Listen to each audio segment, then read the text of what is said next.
apparitions and the image of Our Lady of Guadalupe that you see back in the back corner there on the altar. I put as many pictures back here as possible so you can see the authentic image. But let's kind of dig in and talk a little bit about just what was happening in Mexico prior to the apparitions of Our Lady, and then we'll go from there.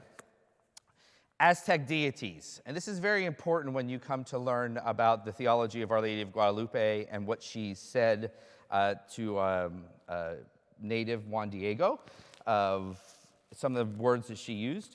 But just to kind of give you an understanding of their theological world that the Aztecs were living in before the Spanish showed up. They were really into dualities, and they had a duality with a deity, Nahuatl, which was the two Lord. He was the Lord of duality, the Lord of life, who represented one aspect of the cosmic duality in their tradition, and his female counterpart, Omahuatl, who resided in Omeyacan, is a two-place, or the double heaven. So there was kind of opposing factors in their theology. There was a male and female side, there was a light and dark side, there was motion and stillness, there was order and chaos. That main male deity, Ometeotl, was a god with no temple. There was no temple to him that was erected ever in the Aztec world, nor any formal cult that was in his name. They saw him as something very remote in the heavens and assumed that he would never interact with them directly. And they were aware of his presence because his name was mentioned in all of their rituals, but there was never a temple erected to him because they thought that highest deity was far too removed from them to even talk to them. Okay, that's important. There were titles for him, though. The one great God of truth, the one through whom we all live, the creator of all people, the Lord of the near and the far. Sound familiar? Okay. Remember, the Holy Spirit lays truth in everything, right? And the Lord will bring it out. They had a lot of symbolism in their religion and in their theology. Heaven was depicted as a place of song and as a place of flowers. Sometimes even the phrase floricanto, or flower and song, was their catchphrase for what was in heaven. Turquoise was the highest level and the symbol of the deity, as well as water. Water was a sign of, obviously life comes from water, and so if their highest deity, the god of life, water obviously would be a symbol. So just keep that in mind. The symbols of heaven for them: water, turquoise, flowers, song. They had several gods, but the main principal god, male-female with a female counterpart, but a male god, was the God that they called the great God of truth, the one through whom we all live, the creator of all people. But he was so far distant and removed, he could really not talk to us, even though they had mentioned his name in all of their sacrifices. Okay? Bang.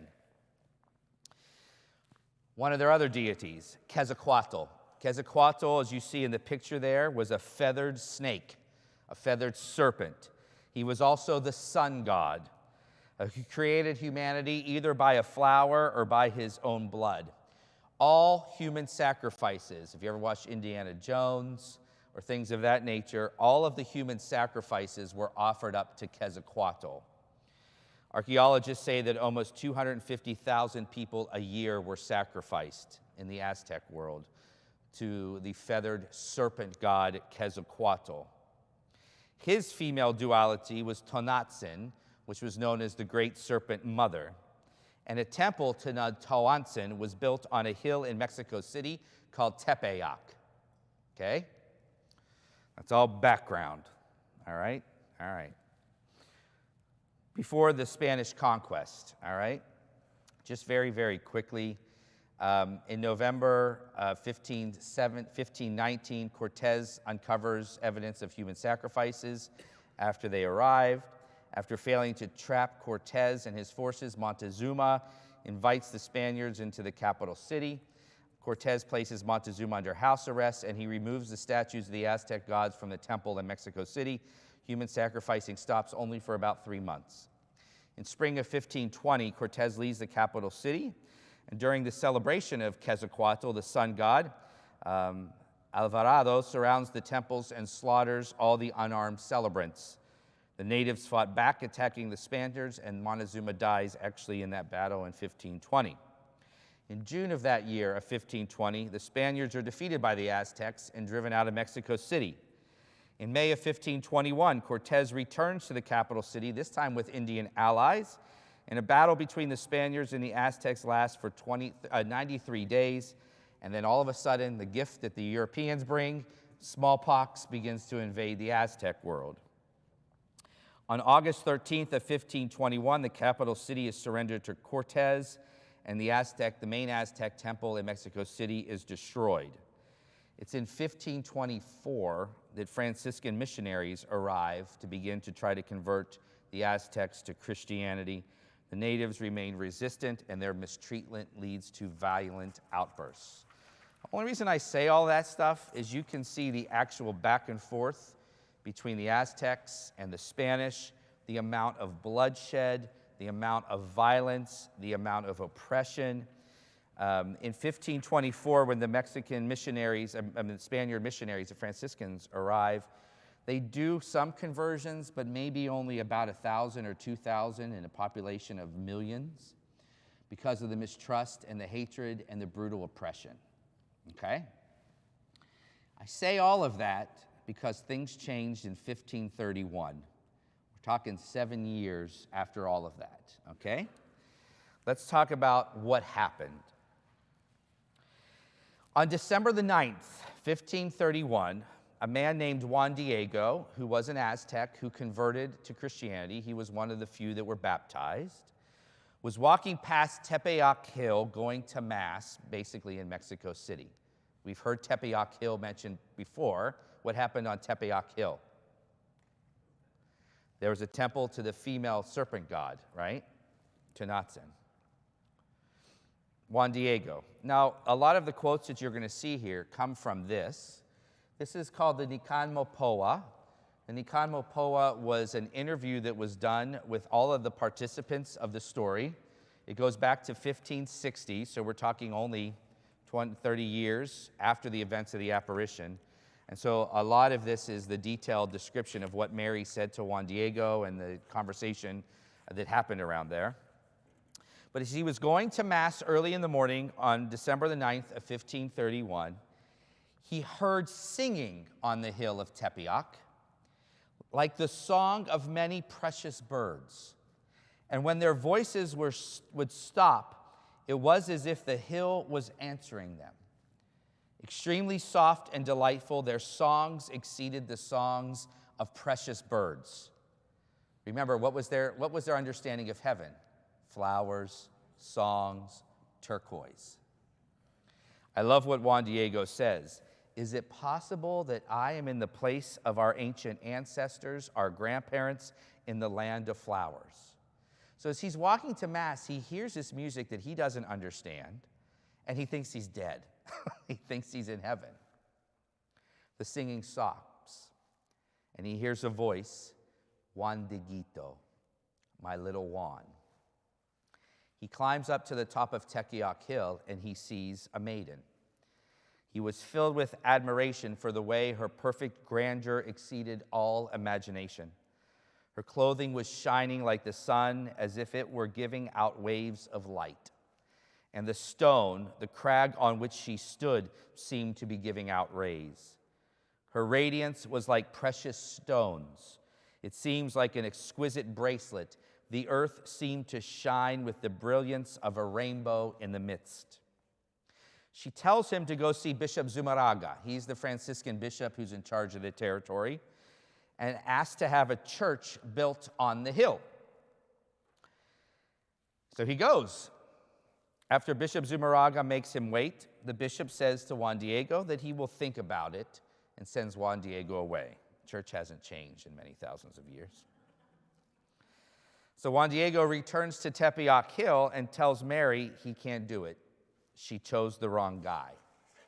I love it. When you read the Nican Mopoa, I'm sorry, I forgot to do this down here.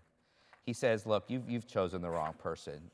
And she says, you know, I have no lack of servants to whom I can give my task. but I have chosen you, right, to go and plead that my wish will become a reality through your intercession. I love it. I love it, right? So she's like, nope, I'm the mother of God. I know what I'm doing, right?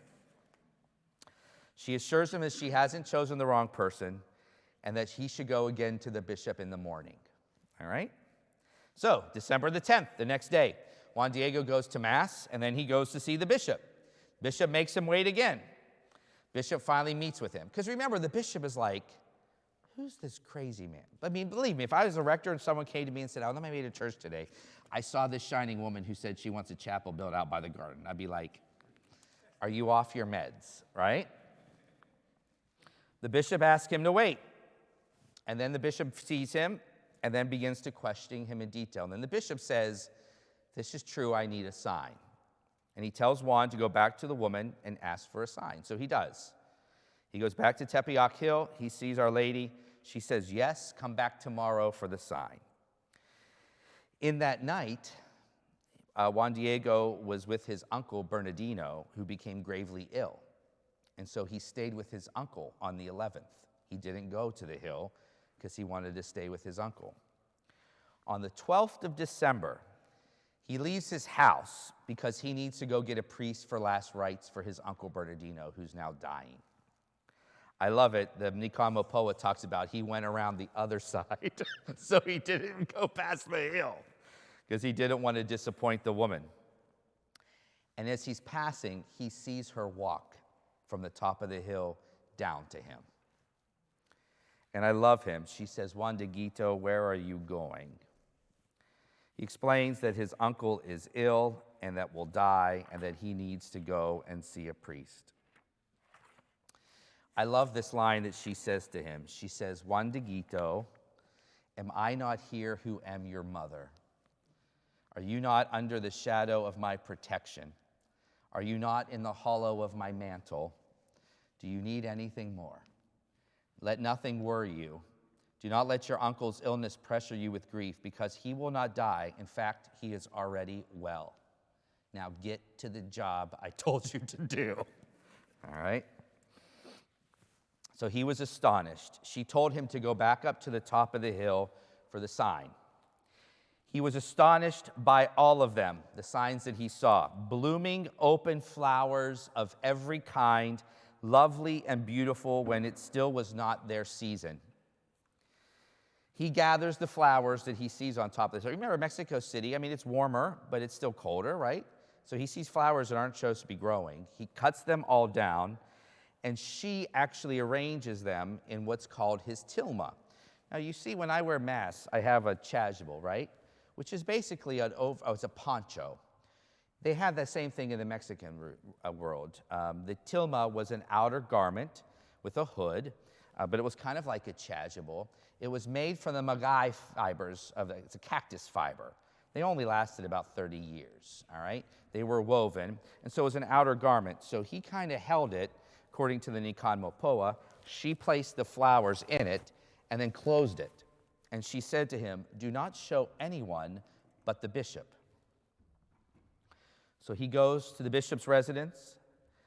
There was a fight, you read it in the Nican Mopoa. The assistants are like, what are you going to show the bishop, right? What do you got there? And they were trying to rip it, and Juan Diego was very protective of it. As soon as the bishop came in the room and he saw the bishop, he dropped the tilma. To show the flowers is what he wanted to do. And as the flowers cascaded, the image of Our Lady of Guadalupe was printed on his tilma, okay? And the bishop and all present dropped to their knees. On page 3, this is the tilma. This is the one we also have in the sacristy chapel, all right? You can see we're putting a new frame on it for the feast this week. But this is the image of the actual tilma of Juan Diego with the imprint of Our Lady of Guadalupe on it. Now, I apologize because when it's in black and white, you don't see it as clearly. I encourage you to go check it out after the class. It's in the blue kids' room right outside the doors of the sacristy. You can see it up close. There is so much theology in the tilma that combines both Christianity that the Spaniards will know, as well as the good parts of the Aztec theology. Mary, Our Lady of Guadalupe, is the perfect evangelist. She takes the best out of both cultures to present her son to the world, all right? So let's talk about the tilma. The tilma, as I mentioned before, was a cloak that was worn by native Aztecs like Juan Diego. It's a very coarse fabric made from the threads of the maguey cactus fiber, which usually lasts no more than 20 to 30 years. Yet the fabric, even to this day, has maintained its structural integrity without cracking or fading or any sign of deterioration for nearly 500 years. It consists of 2 pieces of coarse cloth fibers held together by a center seam of thread made of the same material, which is typical of the cloaks used by the Nahuas in the 15th and 16th centuries, called the Aztecs. For centuries, the tilma was exposed to the rigors of all natural elements. In fact, when you look at the tilma, you can see where it was actually placed on 2 pieces of wood. You can see the wood in the image. And it just hung out in the open air. You know, it was kind of placed by the altar or things of that nature. Candles were always placed near it. It was dusty and salty around the early basilicas. Despite the constant contact of hands and kisses of thousands of pilgrims who venerated the image, it has never, ever decayed, and it should have been decaying in 30 years. No explanation is also offered by scientists as to why the tilma is repellent to insects and dust as well, too, which is interesting. Let's talk about the image itself. In 1939, biochemist Richard Kuhn, who was a Nobel Prize winner in chemistry, analyzed a sample of the fabric and ascertained that the pigments used were from no known source, whether natural, animal, mineral, or vegetable. And what's very weird is the colors actually float above the surface of the tilma at a distance of 0.3 of a millimeter without touching it, right? When examined less than 10 inches of the image, one can only see the cloth, and the colors totally disappear. In 1979, Americans Dr. Philip Cerna Calhoun, and a biophysicist of the University of Florida, and an expert in infrared photography, and Jody Smith, a professor of aesthetics and philosophy at the College of Pensacola, who are both specializing in painting and members of NASA, photographed the image under infrared light and scanned at very high resolutions. After filtering and processing the digitalized images to eliminate the noise and enhance them, they discovered that portions of the face, hands, robe, and mantle had been painted in one step with no sketches, no corrections, no visible brush strokes, or sizing used to render the surface smooth. No protective varnish covering the image was there to protect its surface as well, too. The image changes in color slightly according to the angle of viewing, a phenomenon called iridescence, a technique that cannot be reproduced with human hands. Scientists are unable to find any trace of paint residue or dye of any sort on the image, yet the colors maintain their luminosity and brilliance even after 500 years. Okay? When you look at the image of Our Lady, she's 4 feet 8 inches tall. Sounds like an old Italian woman. From head to toe. It's represented as a young woman, probably between the ages of 18 or 20 years old. If you notice on the tilma, and feel free to keep going back and forth as we go through this, because you can see some of this stuff. Her face, if you notice in the image, is bowed slightly down to the right, okay? She is gazing slightly to one side as a sign of reverence and respect. Native Aztecs considered it improper to look directly at one's face. So she's beginning to resonate with their culture. The features of her face is neither that of an Indian or Spaniard, but what's known as a mestiza, or half-caste, which is a blending of both races. This was the term used by Spaniards to identify the children of Spanish conquistadors and Aztec women. The portrayal of the Blessed Virgin Mary on her image is mestiza, which is symbolized by the birth of a new race. She's trying to combine both cultures, right? Good missionary. Let's talk about her tunic, which is the undergarment. The Blessed Mother's tunic is pink with shades of crimson. That was the Aztec sign for earth, showing she's human. It's covered with 9 types of flowers, all in gold that you will see. You can kind of see on the image back there a little bit. Representing the 9 tribes from Aztlan made up of, the 7 different tribes of the Aztec Empire. The Aztec symbols of the things of heaven, flowers and water, are all over her tunic. They're signs of the one God, creator of all life. There are 9 different flowers on her tunic. These are heart-shaped. You can kind of see them. They're heart-shaped and in the form of scrolls or spirals that seem to speak and sing. Remember, that's the sign of heaven. What's really awesome is she comes pregnant. We'll talk about why she comes pregnant. But right over her womb is one flower that's different than any other flower. It's a 4-petaled flower right over her womb, which right would have been where the child's heart was, and it's the sign of their king. It was a fourth-fledged flower. The bottom of her tunic shows excess fabric edged in gold, just like her mantle, and the pointed ends of the tunic and the mantle are held by an angel on each hand, symbolizing the union of heaven and earth. Her mantle, the turquoise from her head down to her feet, it's turquoise, which is a sign of heaven. It's edged in gold. It represents the sky. It covers her whole body from her head down to her feet. Turquoise not only symbolized heaven, but it was the color that the kings would wear. So she is coming basically as an empress. And she is wearing, that mantle is not of Aztec origin, it's Palestinian. It's Palestinian. So not only is she combining the culture of the Aztec world, but she's also showing where she's from, which would have spoken to the Spaniards. This is what I think is pretty awesome. Her mantle is covered with 46 8-pointed stars that when they actually look at the constellations during the time of the December the 12th apparitions, were the same position the stars were in the sky on 1531, the day of the apparition. The Spaniards would have looked at this and literally saw the book of Revelation. A woman clothed with the sun, with the moon under her feet, and on her head a crown of 12 stars. What's fascinating is you don't see the stars on her head because of the way the mantle is, but if you see where the corona borealis matches up, it forms a crown right over her head, on top of her head. But the stars in the tilma match the constellations of the sky. Her hands, we're going to talk about her hands, and her brooch. Let's talk about her brooch first.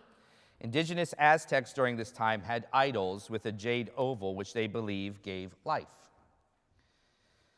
However, when Our Lady's brooch is actually the sign of the cross, is what gives us life. It's important to see how Christ is so centric to the apparitions of Our Lady of Guadalupe. Her hands are folded, which is fascinating. So if you look at her folded hands, they're pointing up to the cross, as she always points to her son, right? But if you look in the tilma image, you see that one of her knees is up as well too, all right? So she's kind of standing like this, right? So the Spaniards see her praying like Europeans pray, with the hands folded. In the Aztec world, when they prayed, they clapped and danced. And so she's clapping and dancing along with the Aztecs. And she's praying in that way, just as the Europeans will see her pray, right? She is standing in front of the sun. So the Revelation, the woman clothed with the sun, but in the Aztec world, remember, their main god that all of the human sacrifices went to, Quetzalcoatl, was the sun god. She's basically standing in front of him saying, my son is bigger than this god, this false deity, okay? I love it. No one knows where the word Guadalupe came from. She is called very early on as Our Lady of Guadalupe, which literally is a Spanish town, right? So the Spaniards would have recognized that word. However, the Aztecs might have heard her actually say, Tehuantsope, very close to Guadalupe, which literally means she who crushes the serpent god, right? Plus, it goes back to the Genesis account, 3:15. You will strike at her, she will crush your head, right? All right. Let's go a little bit cooler. On the image, Our Lady's hair is loose, indicating that she's a virgin maiden. Married women braided their hair, so since her hair wasn't braided, she was married. If you notice, on the tilma is a large black belt that's knotted. That shows that she's a noble woman with child. She comes pregnant in the image of Our Lady of Guadalupe. Why? Because Mary is also a good liturgist, and she's showing up during Advent, right? So she comes pregnant. One of the titles that she says to Juan Diego is, I am the always holy Virgin Mary, Mother of the true God. We talked about the 4-petaled flower. That was the one that was on her robe, which was right over her heart, which was the symbol of their deity. If you go to the bottom of 6, this is what I find the most fascinating of this image, and that's her eyes.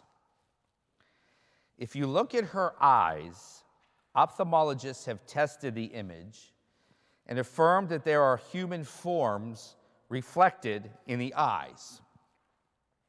It would be impossible to paint this detail with such a tiny space and on such rough material. Further examination in 1981 by Dr. Jose Tonsman revealed 13 people reflected in her eyes. And when they're magnified, you can actually see reflections of Juan Diego and Bishop Zumarraga. Ophthalmologists have testified that both eyes were filled with light when they inspected them with an ophthalmoscope, and one of them found small veins even on the eyelids. If you go to page 7, you can see the images that are found in her eyes. It's almost as if this, when the tilma was dropped, it was like a photograph, right? And just as a human eye, and you can see on page A, you see this gentleman here, and the people that are taking his picture in B, and you can see how you can see in your human eye the reflection of people who are looking at you. The same thing is found in the image of Our Lady of Guadalupe. So if you look, you kind of see in her right eye an image of what looks like Juan Diego, a guy with a beard. He looks very Aztec. And then you see 3 others in her other eye, and then all of a sudden you see a guy with a mitre on, which is Bishop Zumarraga in the other eye. The image is indestructible. On the top right corner, you can see where acid was poured upon it in 1783. Nothing was damaged, only light stains. You can actually see that in the image in the other room. In 1921, a bomb was placed under the image. The explosion neither cracked the glass nor damaged the tilma, but everything else was damaged. And you can see the large cross that stood at the foot of the tilma that is now bent. Right? Fascinating, fascinating. So why is Our Lady of Guadalupe such an Advent? Well, it's Our Lady, who we do focus on during Advent, who is the most beautiful evangelist, combining both cultures, showing Christianity, but showing how Christianity was already almost prophesied in the Aztec world with some of their things, the one true God, who she claims now has come down to them. We know who that is, Jesus, the second person of the Trinity. The images of the tilma all speak to Aztec theology and philosophy that she came to bring. Immediately after the apparitions, all human sacrifices stopped. So if you notice when I talked about the Spanish, the pre-conquest, how they were trying to stop all of the human sacrifices, they were not. They could not do it. Immediately they all stopped after the image of Our Lady of Guadalupe, after the apparitions of Guadalupe. Millions were baptized within almost 13 months, came to Jesus, and the worship of all these false deities stopped.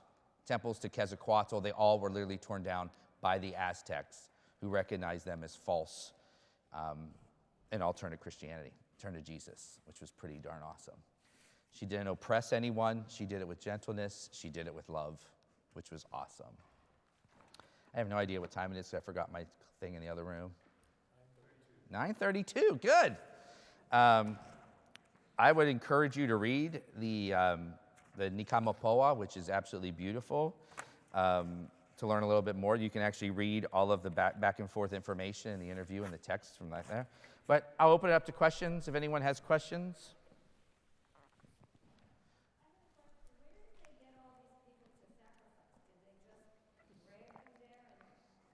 They would conquer other Indian tribes.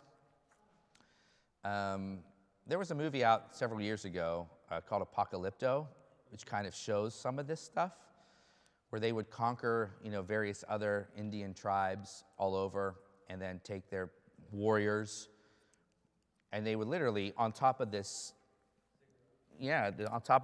pyramid temple, to like Quetzalcoatl alive, they would open them up like Indiana Jones and rip out their hearts, because the heart was the symbol of the person, and throw it on the fire. And their dead body would roll down the remainder of the thing. I mean, it was gruesome and bloody and horrific. Yeah.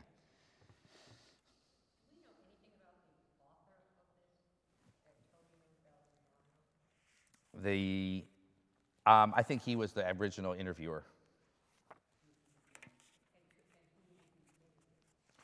Juan Diego, Bishop Zumarraga. This is all based off of eyewitness testimony. Mexico City. There's a big, huge basilica to Our Lady of Guadalupe in Mexico City. You go online, you can YouTube it, or you can see things like that. The image, there's pictures, official pictures taken. That's what we have in the other room. If you want to go back and take a look at that. I'm sorry I forgot to bring it out, because Diane Roberts is painting a gold frame for it this year. So it's in the other room. You're more than welcome to go take a look at it up close to see it closer. You know, and this image is extremely important to our Mexican brothers and sisters. I mean, this is where how the faith came to them. They were evangelized not by an apostle, they were evangelized by Mary herself. And that's why you see such a deep love and devotion to Our Lady of Guadalupe, which is why next Monday is such an important feast day. We're only getting a taste of it, by the way. I honestly didn't know a whole lot about Our Lady of Guadalupe until I went to seminary, to the Josephinum, where I went to seminary. And my first year there, I remember being woken up by fireworks early in the morning on December the 12th for what's called Mañanitas. You wake the morning and you greet the feast day of Our Lady, and they were just hymns for hours, which was so beautiful to Our Lady of Guadalupe. But I encourage you to come next Monday just to celebrate, because it's such a powerful feast.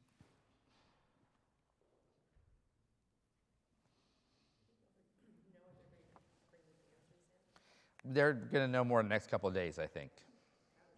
Yeah.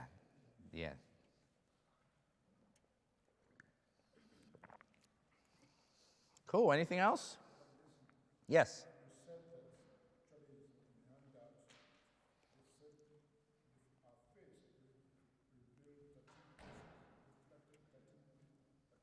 Mm-hmm.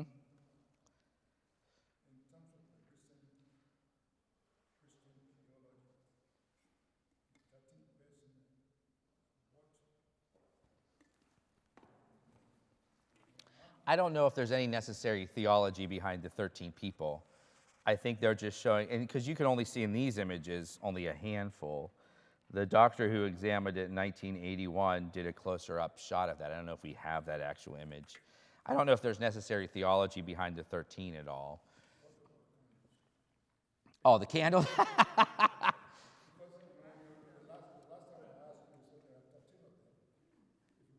Oh, that's true. Yeah.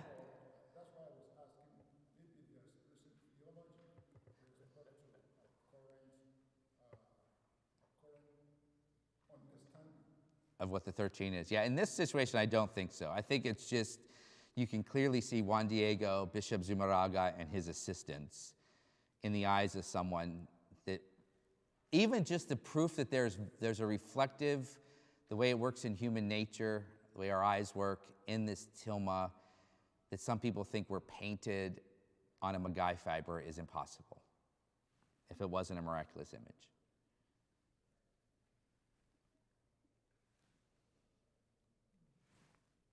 Cool? All right. Well, thank you. Next week, we'll cover St. Joseph. We'll tackle St. Joseph next week, but I hope to see you next Monday. Now, remember, the 12th. Not this week, but next week, the 12th, we'll party with Our Lady of Guadalupe.